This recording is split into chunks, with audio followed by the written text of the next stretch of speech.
Pozdravljeni v novi oddaji podcasta iz centra Ogol, kjer je nogomet veliko več kot le zmaga in poraz. Vabimo vas, da spoznavate nogomet na vse možne načine in skozi vse perspektive, ki nam jih ponuja. Naš podcast je namenjen predvsem širjenju kvalitetne diskusije in strokovnega spoznavanja nogometa. V primeru, da se vam oddaja všeč, nas delite, sporočite prijateljem, tistim, ki menite, da jih nogomet zanima tudi na takšen način. Zagotovo boste našli veliko vsebin tako za otroke, starše ali pa samo navijače, kot tudi tiste, ki delamo strokovno v nogometu. Najdete nas na vseh podcast platformah, tudi na YouTube kanalu, spremljate lahko vsebine tudi na naši spletni strani in še kje. V novi današnji oddaji, ki je tudi v partnerski zvezi z Nogometno zvezo Slovenije, bomo tokrat gostili selektorja A reprezentance Matjaža Keka. Kaj lahko pričakujemo danes v oddaji? Predvsem to, da izvemo, kakšno je delo selektorja, kako izgleda selekcioniranje, kako izgleda nek pripravljalno obdobje ali pa ciklizacija, s katero se selektor, trener ukvarja v tem obdobju, kako je to včasih bilo, ko je Matjažu uspelo se uvrstiti na svetovno prvenstvo in kako izgleda to danes, kjer se samo način tekmovanja precej spreminja, kjer je gostota tekem veliko večja. Znotraj bomo absolutno spoznali tudi selektorja, verjetno v nekih novih, drugačnih pogledih, mogoče tudi nekaj primerjav, kako izgleda delovanje ali v reprezentanci ali v klubu in na koncu tudi, kakšen nogomet lahko pričakujemo v prihodnje v in slovenskem prostoru, kar pomeni kasneje tudi v reprezentančnem nivoju. Vabljeni, verjamem, da boste izvedeli veliko novega. Pa gremo v oddajo. Evo, smo v oddaji, z nami je selektor Matjaž Kek. Matjaž, lep pozdrav. Dobar dan, pozdravljeni. Malo smo se lovila, končno smo se lovila. Moramo povedati tudi sponzorsko malo, ne. Danes smo v Mariboru, hotel Draž, tukaj le pod Pohorjem, to je tudi ena od tvojih baz, verjetno. Ne, ni, je pa pač malo več prostora, pa mogoče bolj mirno je, da lahko kar kaj narediš, tudi kaj se medijskih obveznosti. Tako da večkrat prehajaš sem Na medijske obveznosti. Na medijske obveznosti, ostalo ne. Ok, pač... Imajo pa dobre tortice. Smo poskusili, ko smo te čakali, tako da ja, to tudi. V glavnem tiste, ki zanima, ne, da jim povemo, da tukaj je en tak dost športni center, imajo dvorano za odbojko, igrišča nogometna so dost blizu, ne, tako da verjetno se lahko tudi odloči kdaj za kakšne priprave ali pa za kakšne druge športne aktivnosti, da se pride v ta del Slovenije, se pravi, kulisa je odlična z areno zadaj, ne, tako da, ampak mi gremo danes absolutno v nogomet. Zdaj, tako ko smo se dogovorili v štartu, bi midva poskušala predstaviti predvsem tvoje selektorsko delo, ne. Marsikdo si zelo težko predstavlja, kaj selektor počne, ker velikokrat zgleda, kot da odigraš 10 tekem na sezono, ostalo si pa prost. A je to v bistvu, smo blizu temu ali smo zelo daleč od tega? Ja, če hočeš vedeti na ta način, je to blizu. Če se šteje samo delo, kar se tiče treningov in pa tekem, potem je to v teh okvirih, ki so pač zapisani v nekem programu UEFA in FIFA. Kaj dosti možnosti drugih več nimaš za delo na igrišču, ker si pač vezan na igralce, ki prihajajo iz klubov, klubi imajo svoje obveznosti in potem tu že začaran krog. Jasno je, da se je obseg dela na igrišču dosti zmanjšal. Naprimer od tiste moje prve ciklusa, pa zdaj je to drugače, manj je možnosti in biti z igralci in pripravljati se za tekme. Tekme so v zapovrstju, včasih prav norem, zadnji junijski cikel Lige narodov, 4 tekme, vsak drugi, tretji dan po koncu sezone je bilo nekaj, kar je bilo novo vsem nam, vse na koncu so tudi živimo v norih časih, zdaj upam, da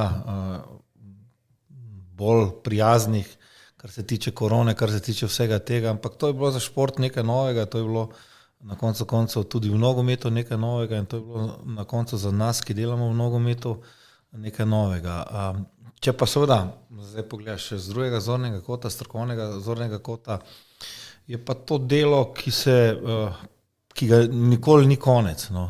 Zaradi tega, ker tudi v tistem času, ko so neke pauze v nacionalnih prvenstvih, iščeš kontakt, usmerjaš vse to skupaj, preverjaš, ker dejansko skozi treninge več nimaš možnosti, da bi karkoli videl in se moraš nasloniti pač na vse tisto, kar vidiš v klubskem delu, v tekmah, včasih v treningih, kontakt, telefon, kar je bil zdaj v zadnjih letih seveda edino možno, zdaj je tega malo več, tako da kakorkoli, pred novim ciklusom seveda neka nove zadolžitve, dejstvo pa je, da mogoče potem si več kontaktov z strokovnim štabom. Ampak delo, ki seveda ni vezano vsak dan na igrišče, na trenažni proces, na pripravo in na izvedbo tekme in na analizo tekme in potem seveda marsikdo misli, da delaš vsaki pač 2 meseca, 3 mesece malo, ostalo pa vlečeš denar. Ampak tako je pač še elektrsko delo. Če midva gremo, ne vem, ti, ko si prevzel v tem drugem ciklu reprezentanco, ne? Se pravi, prvo si verjetno šel izbirati svoje sodelavce, preden se pravi, to je nek vrstni red, kako si ti začel funkcionirati, ne? Na kak način ti izbiraš, rečemo, sodelavce v tem prvem delu? Kaj tebe najbolj zanima? Kar se tega drugega dela tiče, najprej moraš skleniti dogovor z predsednikom oziroma za tistimi ljudmi, ki pač odgovarjajo za to, da ti zaupajo do, ne vem, karkoli, jaz sem že povedal parkrat v medijih, tu nekega pogajanja pri meni ni. Ne. Ko se pač končala epizoda na Reki, sicer so že bili nekaj prej kontakti z vodstvom nogometne zveze, ampak jaz, dokler sem pač imel obveznosti do Reke, se ne pogovarjam z drugim, tako isto zdaj, ko imam pogodbo za nogometno zvezo, ne iščem karkoli preko kruha pogače, ne, ampak eno so medijske špekulacije, drugo se pa kar je res in potem, ko se sklene dogovor, potem pač začneš razmišljati, analizirati stanje, v katerem je, moram priznati, da si kaj dosti prej nisem s tem ukvarjal, ker so bile zadolžitve in pa obveznosti na Reki izredno velike, ampak potem tudi pauza ni dolgo trajala, moram priznati, da je res do dogovora z predsednikom nogometne zveze gospodom Mijatovićem prišlo, mislim, da v 2-3 minutah, ne, da tu niso neki pogoji z ene ali pa druge strani, pogodba je sklenjena na ta način, da je lahko prekine nogometna zveza, da je lahko prekinem jaz brez nekih obveznosti, ker meni tiste zadeve še eno plače ali pa še 2 ali pa 3 plače ali pa ne vem, to pač mene ne zanima, nikoli v življenju ni tega to zanimalo in sem relativno dobro tu skozi prišel. Jaz bi bil seveda najbolj srečen, če bi lahko pogodbo pač oddelal do konca.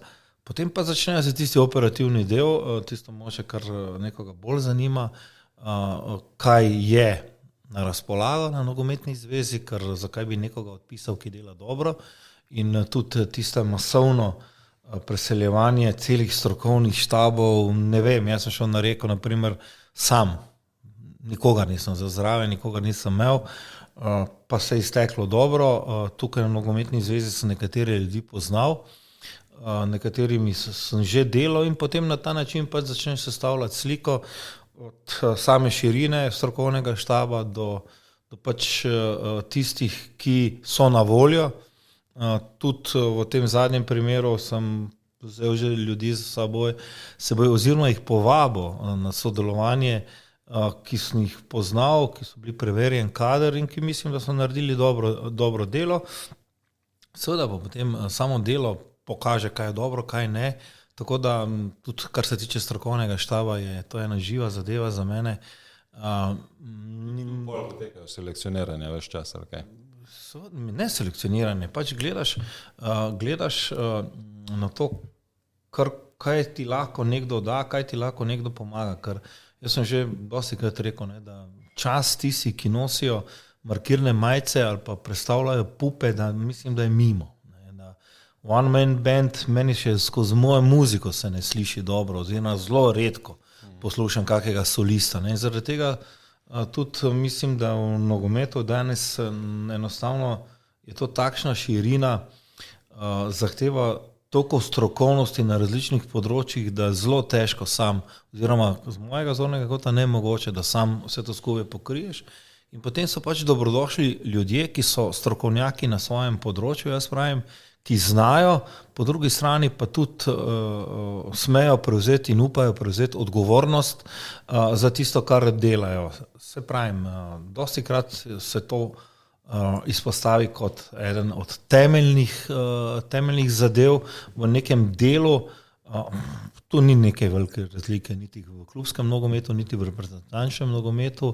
Včasih pa seveda mora priti do nekih popravkov, do različnih mnenj, ki potem narekujejo na to, da pridejo do določene spremembe. Meni se je v moji karieri pokazalo to včasih za dobro, včasih pa tudi ne.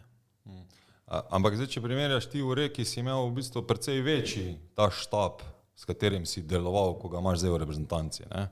Je to tebi kaj problem ali je to tebi lažje? Zdaj že sam, ne vem, verjetno ta medicinski del ti je tu manjši, ne?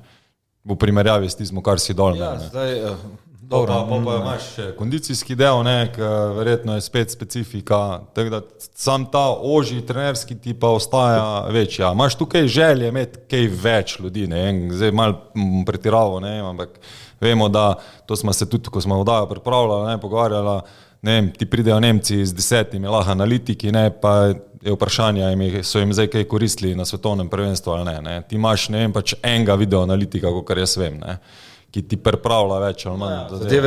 Zadeve so nekaj tiste, kar je vidno, kar je pač na papirju, drugo je pa so vedno odzadaj nekateri ljudje, ki so dobrodošli v izmenjavi izkušenj, zdaj če zelo moderno je, ne, v analizi, ne, ampak prej ne pri Nemcih, ne vem koliko so jih imeli, ne vem, karikiral sem, ampak z vsemi tistimi so bili prvi na avionu skoraj, ki so šli, ne, iz Katarja. Tako da, zdaj ta sama veličina, jaz sem rekel že prej, na Reko sem šel sam.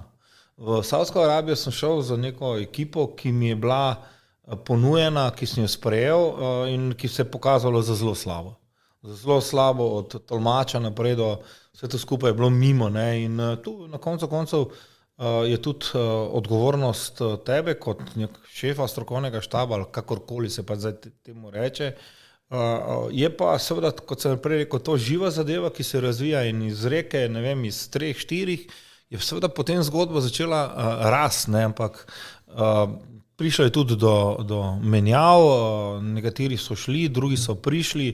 Jaz stalno pravim, da neka nova, dodatna energija je vedno dobrodošla, je pa predvsem na prvem mestu znanje, ne, ampak s tem, ko se menja tudi način dela v sami selekciji, se tudi verjetno bo menjal tudi način same strokovnosti oziroma potrebe strokovnosti iz določenih področji v strokovnem štabu, ker če zdaj si na igrišču na enem ali pa 2 treningih, ne, vse ostalo je pa neka priprava, neka teorija, neka komunikacija v sami akciji in po sami akciji, potem bo verjetno zahtevalo to tudi mogoče tudi kakšen drug profil, ne, in jasno pa je, da danes strokovni štab je nekaj, kar je okoli igralcev, vsi ti igralci, ki jih imam jaz zdaj na razpolago, prihajajo iz bolj ali manj bolj velikih oziroma manj velikih klubov, ki imajo svoj strokovni ustroj in jasno je, da nekdo, če igra, ne vem, za Atalanto ali pa za Atletico Madrid ali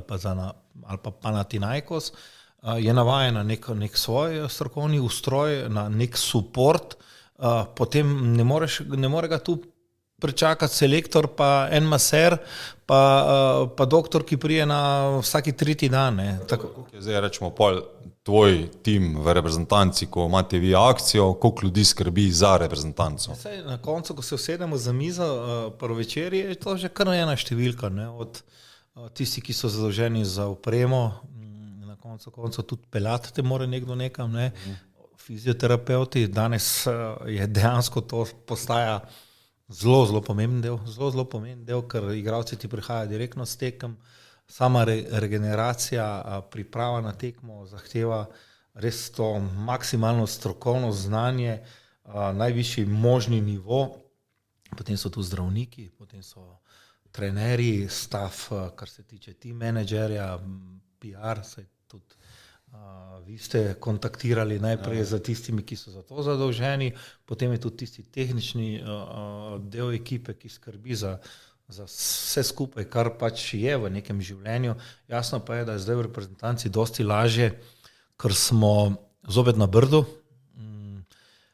zopet s renoviranim hotela, ne, se nam je pojavila možnost, da smo na Brdu in koriščenje tega nacionalnega centra na Brdu je nekaj najlepšega, kar je pač zdaj v tem mojem poklicu. Dobro, jaz ne bi se vračal preveč daleč, ne, ampak jaz približno vem, kako sem začel, kje smo začeli v prvem mandatu, pa mogoče potem tudi v Saudiji, pa predvsem na Reki, ker ni bilo dojenih pogojev. Ne. To, kar zdaj se vidi na Reki, to je ena druga zgodba.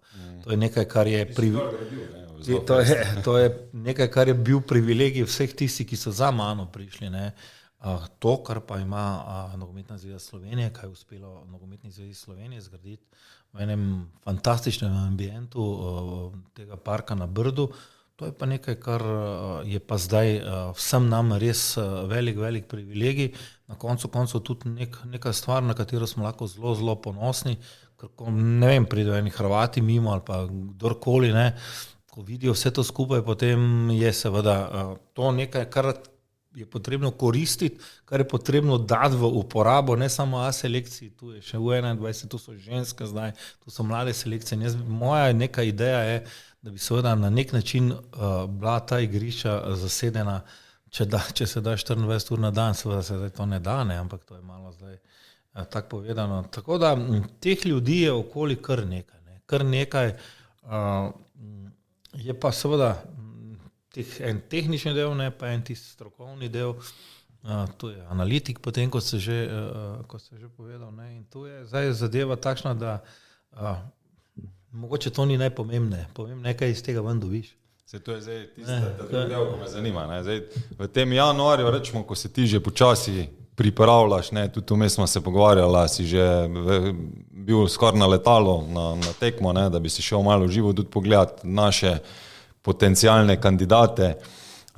Se pravi, tu je zdaj veliko verjetno poti, velike komunikacije z igralci, v kakšni formi so, koliko igrajo, zakaj igrajo, kakšne so komunikacije znotraj klubov in tako naprej. Ne. Zajc je ravno, včeraj je Fejs pomagal, da je Fenerbahče zmagal, ne. To je tudi zelo verjetno pomembno. Ne.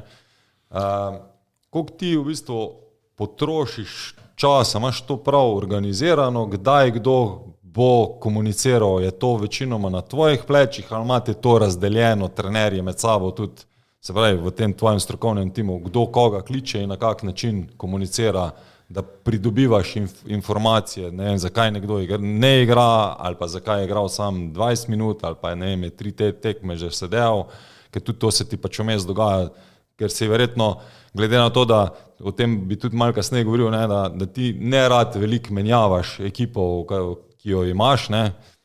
Tudi tvoji reprezentanti vejo, da ko si enkrat noter, si noter in težko ven padeš, ne, ampak tudi zelo težko pa zraven priješ. Ne. Kako pridobivaš te informacije, rečemo ti, kaj se dogaja v klubih?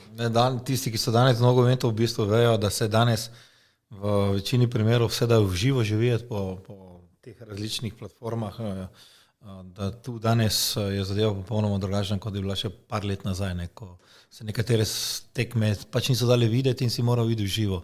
Zadeva se je z COVID protokoli znatno spremenila v nekem obdobju. Vse skupaj se zdaj to odpira, kar je, hvala Bogu, zopet tako, kot je, ne, in se vrača na to, da se na tekma da priti, čeprav nikoli nismo imeli tukaj nekih problemov, da večji problem so bila potovanja in vse to skupaj. Ne. Je pa seveda ta strokovni, jaz pravim, ta del strokovnega štaba, ki je pač zato tu, da ti trenerji, pomočniki trenerjev, analitiki in vse to skupaj so pač seveda v nekem programu, v nekem spremljanju nekega dogajanja, Določene tekme se pogledajo v živo. Nazadnje smo bili v Udinah na eni tekmi in bili so trenerji, jaz nisem bil, zato so tudi trenerji, da grejo, in potem je tu še tudi kontakt z igralci po tekmi, kar je pač takrat lažje kot pa pred tekmo, ko seveda imajo svoje protokole, svoj urnik. Nekaj se pogleda kot sem že povedal, na teh platformah. Dejstvo je, da se zdaj vse to skupaj odpira, nam omogoča možnost tudi samega kontakta, ker mislim, da je to ena zadeva, ki daje igralcem nek drugačen pristop oziroma dojemajo to na nek drugačen način, kot samo po telefonu. Ampak se pravim, to je ustaljeno, to je dogovorjeno, to je naprej pripravljeno. Ko vidimo, če nekje pri nekam je kakšen problem, sploh zdaj v tem transfer času je to seveda zelo, zelo zanimivo. Je pa tako, ne, da jaz nisem tip, ki se vtikujem v politiko niti samega igralca, ni še daleč od tega z agenti igralcev. Tudi vsi ti klubi imajo svoj neki rating in imajo svoj mir, svoj red. In tukaj ne prihajam v neke velike kontakte, določenega trenerja se včasih pokliče, športnega direktorja, seveda vsi ti imajo svojo logiko, ne. Predvsem smo jim mi dobrodošli, ko prosijo, da reprezentanti ne bi prišli na kakšno akcijo oziroma so tako hudo poškodovani, da komaj ležijo, ne, potem pa čez 3 dni igrajo za reprezentanco. Potem je seveda to pač neka igra, ena komunikacija, ki je včasih na zelo tanki črti še prenosljivega oziroma da lahko še sprejmeš vse to skupaj. Ampak moram priznati, da v zadnjem času, razen Kampla, ki je pač povedal na kakšen način in zakaj, nismo imeli teh problemov, kar na koncu mislim, da se je tudi zdaj nazadnje videlo. Včasih seveda potrebno tudi strani igralcev, tudi strani strokovnega štaba iti preko mogoče neke želje nekega kluba in pokazati, koliko pomembno in kaj pomeni komu igranje za nacionalno vrsto. Ampak to so že potem karakteri posameznih igralcev. Tako da tole spremljanje jasno je dogovorjeno, pripravljeno, predvsem pa v tistih momentih, če je treba kje hitro kaj reagirati, dostikrat zaradi poškodb. Kar se pa tiče minutaže, to pa v Sloveniji ne bo nikoli idealno. V enem momentu vsi igrajo, zablestijo, vsi to samo poka, ne. V drugem momentu je to slabše, ampak meni je važno, da so vsi v procesu treninga, da so na tem nivoju proces treninga. Zdaj, če je to 30 minut, je 30 minut, seveda jasno bi želel tekmovalno prakso, neko formo skozi tekmovalni ritem, ampak dejstvo je, da mi razen mogoče 3-4 nimamo igralca, ki bi bili nekje nosilci v svojih klubih, kar je pa potem seveda tudi pogojeno za neko minutažo, ampak kontakt iskanja nekih igralcev, ki mogoče prihajajo v poštev za naslednje akcije, kontakt z njimi samimi, z agenti in vse to skupaj, ker to je vse danes zelo, zelo povezano in včasih je treba tu iti na lico mesta, včasih je dovolj telefon oziroma videokola, kakorkoli zdaj že temu rečete. Ampak kar se samih tekem tiče, če hočeš, danes se da tekma videti vsaka. Instat in ti programi seveda se koristi, ampak dostikrat je pa tekma, se pogleda v živo, se vidi, gledali smo to tekme v bližini, zdaj seveda, ko se tale nori čas in transferjev in tudi vremena, v katerem smo, malo ustali, malo stabilizira, potem bomo na različne načine, nekdo pokriva Italijo, nekdo pokriva Avstrijo, Nemčijo, nekdo pokriva Balkan in vse to skupaj. Skratka, mislim, da se ne more zgoditi, da ne bi imeli minuto po koncu neke tekme že vedeti minutažo oziroma čin igranja ali poškodba, če se je zgodila oziroma zakaj ni v kadru in kaj se dogaja z igralci.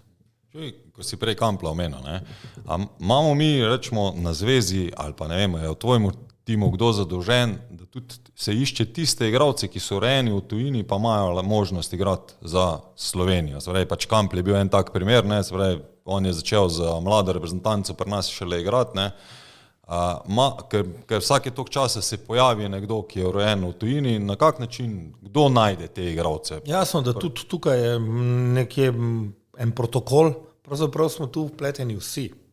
predsednika, zdaj direktor reprezentanc, Miran Pavlin, ki je na tem področju izredno močen, izredno široko je razvejano njegova interesna in njegov interes, tako da se pravim, poskušaš vse čas iskati, zadnji primer je Sandi Lovrič, ki mislim, da je dodana vrednost enostavno v reprezentanci. Seveda tu je treba zadovoljiti potem pač vse, da pride do nogometnega pasoša. Zdaj v nekaterih primerih gre to lažje, v nekaterih malo manj, ampak osnova pa je, osnova pa ostaja vedno ista. Igralec si mora želeti igrati za slovensko reprezentanco. In vse ostalo nikoli ni imelo nekega uspeha oziroma nikoli ni padlo na plodna tla ali pa da je trajalo nekaj dalj časa oziroma da je ta igralec bil nekje dodana vrednost k tistemu, kar pač imamo doma. Ne. Ampak na koncu koncev se to vse skupaj nekje poveže in vedno je nekje, pa zakaj ne domači igralci, pa zakaj ne toliko od teh, ko pride ven, pa zakaj zdaj iščemo, ne vem, po Argentini ali kjerkoli pač se to išče, ampak je pa seveda tako, da tudi drugi to poskušajo narediti. Ne. Imamo zdaj zelo svež primer igralca, ki ga poskušajo prepričati, da bi igral za drugo reprezentanco, Dino Hotić, eden izmed tistih, naprimer, ki so se videli nekje drugje, ampak jaz vsakemu pravim, vsaj še enkrat poudarjam, volja, želja igranja za slovensko reprezentanco je predpogoj, da se začnemo sploh kaj pogovarjati. Vse ostalo, vse pri meni osebno ne pride poštevno. Pripadnost je tista, ko je ključna. Pa ne gre za pripadnost, gre za to, da če se za nikoga ne želiš igrati, jaz mislim, da kartoni oziroma igralcev CV, ne vem, da pri klubih še razumem, da je lahko tisto več ali pa manj, pri nacionalni selekciji jaz zelo težko to razumem. Jaz sem pa že parkrat povedal, pa je to, vem, da izvenelo to vedno nekje, da nakladam oziroma se nekaj zmišljujem. Igranje, himne, dres, pa vse to skupaj, to, če ne znaš tega doživeti, potem ne znaš to pretočiti v neko emocijo, v nek karakter, ki se izkaže kot dober na igrišču. Nekaterim to uspe, nekaterim generacijam je to več igralcem uspelo in tiste so uspele. Nekateri so to slabše dojemali oziroma so jim bili nekateri mogoče osebni izzivi v prioriteti nad nacionalno selekcijo, ampak jaz tu še enkrat na vse te mlade mogoče slovenska reprezentance, zdaj so tudi ženske in to je prav, jaz sem tega zelo vesel, so pomagali že marsikomu ne rešiti, ampak na nek način opozoriti neko osebno kvaliteto, individualno kvaliteto, ki se je pretočila potem v igranje oziroma v donosnejše pogodbe, v reševanje statusov in jaz imam tukaj zelo pozitivne izkušnje z generacijami. Enkrat gre to hitreje, potem pač treba to nekaj časa traja, da zopet najdeš nekaj. Jaz se spomnim v tem času, ko si tudi igral za reprezentanco, je bilo zelo tipično, da če nisi igral za reprezentanco, si se zelo težko prodal tudi v tujino. Danes je zadeva malo drugačna. Tisti časi so neprimerljivi, takrat je Slovenija komaj nastajala. Jaz sem igral v tisti tekmi, ko je pravzaprav mislim, ali bila druga ali tretja tekma slovenske reprezentance. Ampak brez tistega takrat ne je bilo tega zdaj. Da pa se mlada država na nek način ima neke svoje težave. Prihajali smo zelo mešanega prostora Balkana, zelo prepletenega in vse to skupaj. Danes je seveda to popolnoma nekaj drugega in ne vem, največje reprezentance na svetu imajo nekoga naturaliziranega. Jaz zagovarjam vedno tiste, ki pač imajo tudi pasoš, ampak slej, ko prej bomo morali začeti razmišljati tudi o neki možnosti, kot jo imajo naprimer košarkarji, ko seveda to je dodana vrednost in to je vidno na igrišču, to je vidno v rezultatu. Tako da jaz pač zagovarjam tezo, da se nam zdaj v tem momentu ne sme zgoditi, da nam dobene pobegne. Dobene pobegne na ta način, da ga ne bi imeli fokusirano. Druga je moja izbira, ko jaz presodim za strokovnim štabom, ali je to dovolj dobra kvaliteta za reprezentanco ali ne, ali je to tisto, kar lahko pripomore, da smo boljši, oziroma ali je treba še tu počakati. Tisto so ene druge odločitve. To pa seveda, kot sem rekel, predpogoj pa je seveda volja, želja in osebno neko prepričanje, da si želiš igrati za slovensko reprezentanco. Pa še potem je seveda to zadeva, kot se zdaj naprimer v zadnjem času zgodilo z Lovričem, ki je v prvem momentu zablestel, ki je definitivno naredil eno razliko, ki ima pa zdaj v neki drugih zadožitvah, v neki drugem pogledu, v neki drugi igri, mogoče malo manjšo minutažo. Tako je seveda tu nastane neko vprašanje z ene strani, z druge strani, z tretje strani, ampak to so pa tiste zadeve, kar se tiče v tem selektorju trenerjev. Tu pa ne pomaga nič. Tu pa ne pomaga vpliv niti mame, očeta, niti kaj, da še ne naštevam kaj, karkoli dalje. Na koncu vsi dobro vejo, v katero smer gre. Pa čeprav seveda to je tista tema, ki jo mediji oziroma tisti, ki iščejo alibije. Vse ga ni poklical, ker je iz Ljubljane, ali pa vse ga ni poklical zaradi tega, ker ne mara slovenske lige. Ampak tako pa če, vse to je vedno tako. A drži to, da pri tebi je težko priti v reprezentanco in težko tudi spasti? Tisto, kar sem prej rekel. Imaš ti tako občutek ali ne? Jaz seveda, zadeve 2 tekem v enem ciklusu, ne? Ja. Niso potrebne neke rotacije, razen če gre za taktične zadeve, če gre za poškodbe ali zaradi kartonov. Dejstvo je, da brez treningov je način prihajanja do neke avtomatizacije, do neke uigranosti zelo težavn. Mi pa nimamo individualistov, oziroma imeli smo jih v enem ali pa 2 primerih, ko so sami pod narekovaji, kot to temo. Ko so lahko delali razliko. Ko so naredili razliko, predvsem na tistih igravnih mestih, ki so najbolj pomembna, to se pravi tam, ko se vrti vse okrog golo.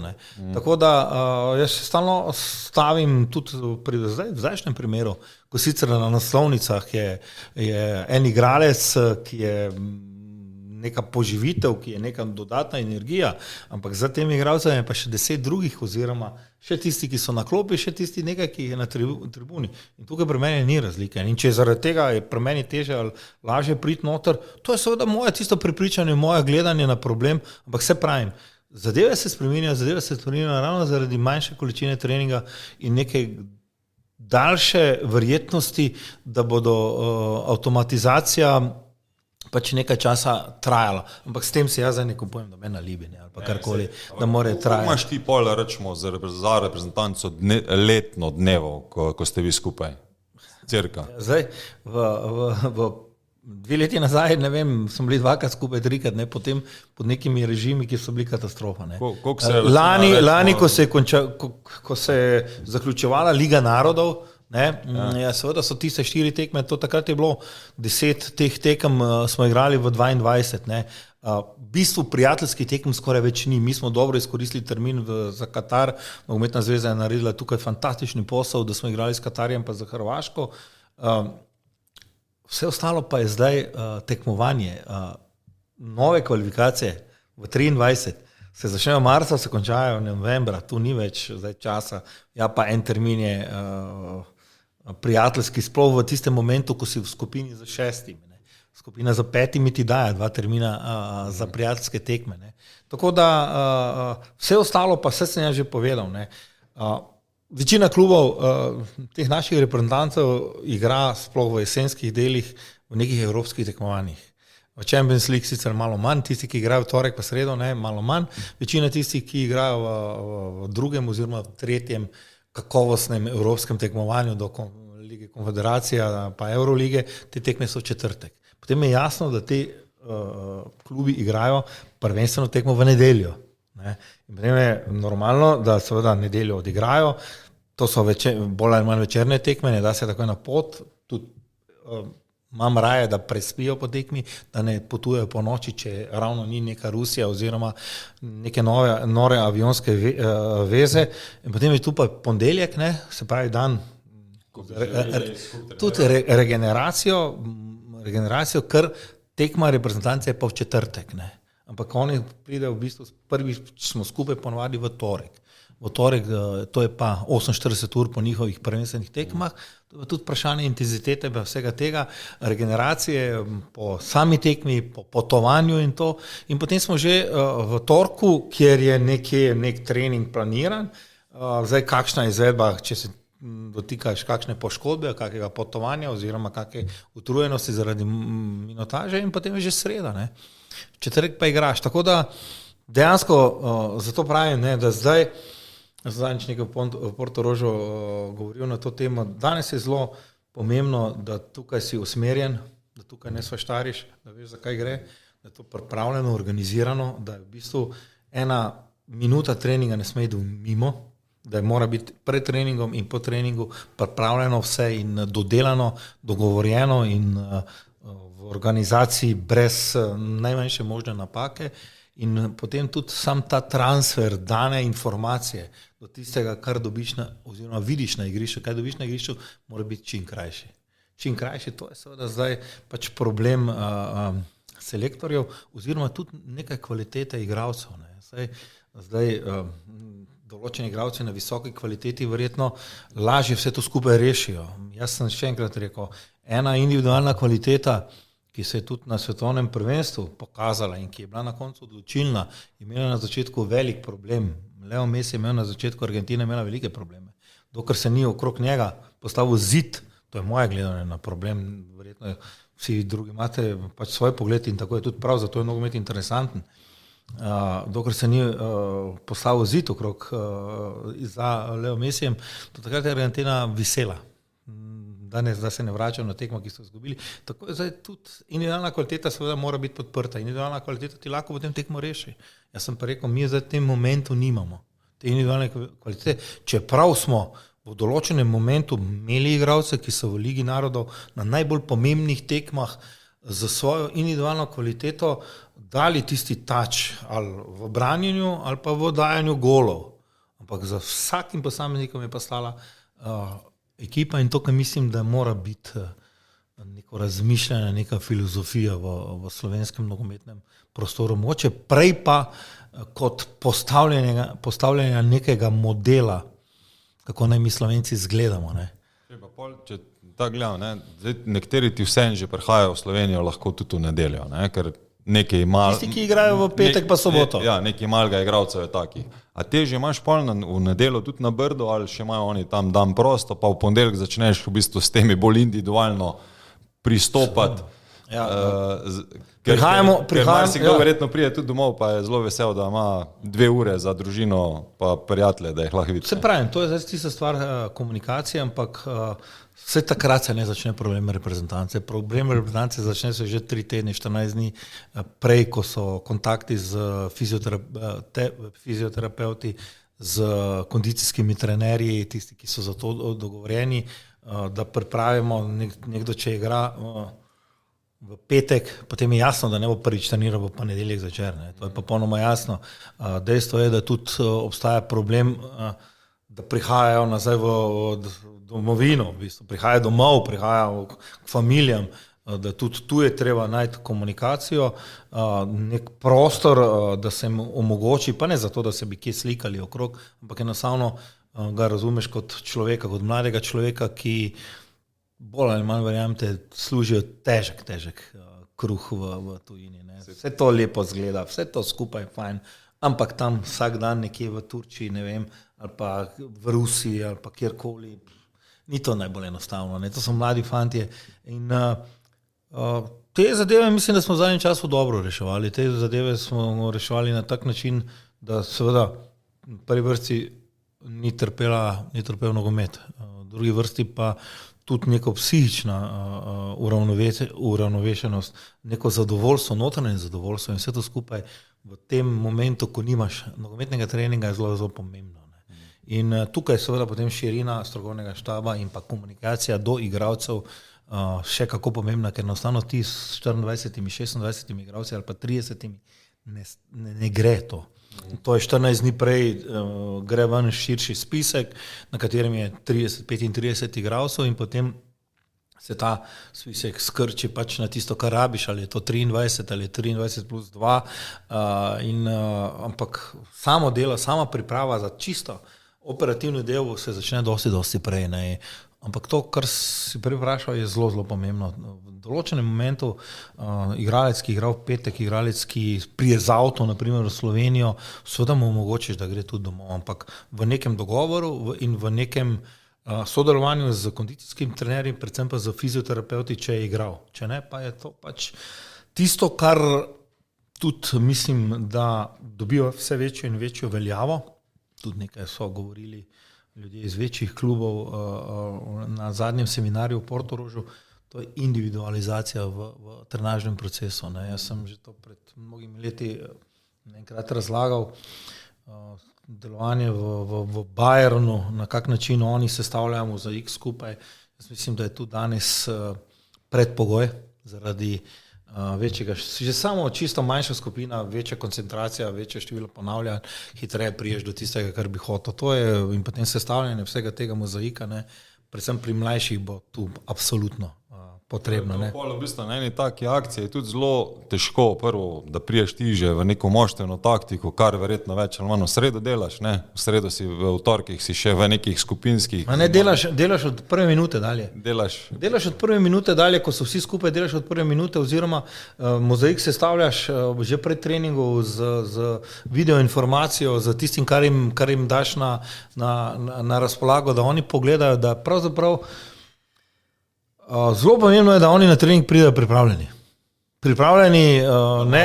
Ne samo kar se fizike tiče, kar se tiče same taktike in vse je nekaj. Ti daš igralcem pol že prej informacije, kaj se bo na treningu izvajalo. Absolutno, določene zadeve dobijo prezentirane že pred tem v razgovoru z trenerjem, v razgovoru z mano, v razgovoru z kondicijskim trenerjem. Vse to skupaj je treba zložiti skupaj, ker eden, ki ima minutažo 5 minut v zadnjem mesecu, ne more biti eden, ki ima pa 90 minut vsaki tretji, četrti dan. Ne. In tu je to potem treba sestaviti, ampak na koncu, ne, torek zvečer, sreda, tu pa več ni. Ne. Tu pa mora nekdo včasih stisniti zobe, včasih pa mora kdo pač razumeti, da v določenem momentu se moraš zelo hitro odločiti, v katero smer bo šel, kdo so tisti, ne, ki zdaj tu ti trening ne bo dal neke velike informacije. Ne. Zadeve imaš eno, dve možnosti, da zarotiraš, da poskušaš, ali pa še bolj to. Vem, da smo imeli pred zadnjo tekmo na Švedskem v Ligi narodov, tekma je bila pomembna. Ne. Nismo smeli izgubiti zaradi tega, ker bi bilo potem pač fajn, ostanemo, neka skupina se je izoblikovala, ampak način, na kateri bomo pač šli v tekmo, razmišljanje, samo je bilo, trening je dal katastrofalno informacijo. Ne. Seveda potem te začne malo grist. Ni dobro izgledalo. Ni dobro izgledalo. Zmagali smo Norveško, kar je bilo dobro na en taki način, ki je dal samozavest. Ampak tista samozavest traja en dan, 2 dni. Ne. Potem je tu nova, potem je Forsberg, ne vem pa, kako so se vsi ti majstri pisali tam zgore, ne, v Solni. In potem moraš zelo hitro tekme gledati tudi drugi. Ne. To nismo samo mi najbolj pametni, ne. So še nekateri dosti bolj pametni. Ne. Vem, da je Švedov, to, ko si pač prvi prašal, ne vem, mislim, da je eni 30. Norvežano je bilo sigurno za en dodatni avtobus. Ne. In potem je treba pač brez treninga pravzaprav, ker je bila regeneracija, potovanje, trening na stadionu, ki pa je že prežgejo ti luči, vgasnejo ti točno po 60 minutah luči. Ne? In te zgodbe je konec, ne? In tu nimaš kaj več pametovati. Tako da je... Ampak samo to poveš, kaj to pomeni 60 minut, ker večina ljudi ne ve, kaj to pomeni. Se pravi, tebi je dovoljeno en dan pred tekmo. Ne meni samo, vsem. Pač tebi. Ekipam, ne? Se pravi, vedno en dan pred tekmo tam, kjer se gostuje, 60 minut. In to je konec. In to je to. Redki so danes, redki so tisti, ki ti pustijo mogoče 50 minut več. Še to je seveda pogojeno za tem, da je igrišče ok. Če ni igrišče ok, potem se zapirajo določeni deli igrišča, ne, da tam sploh ne smeš trenirati. Tudi o tem razmišljamo oziroma gledamo, učimo se, primerjamo.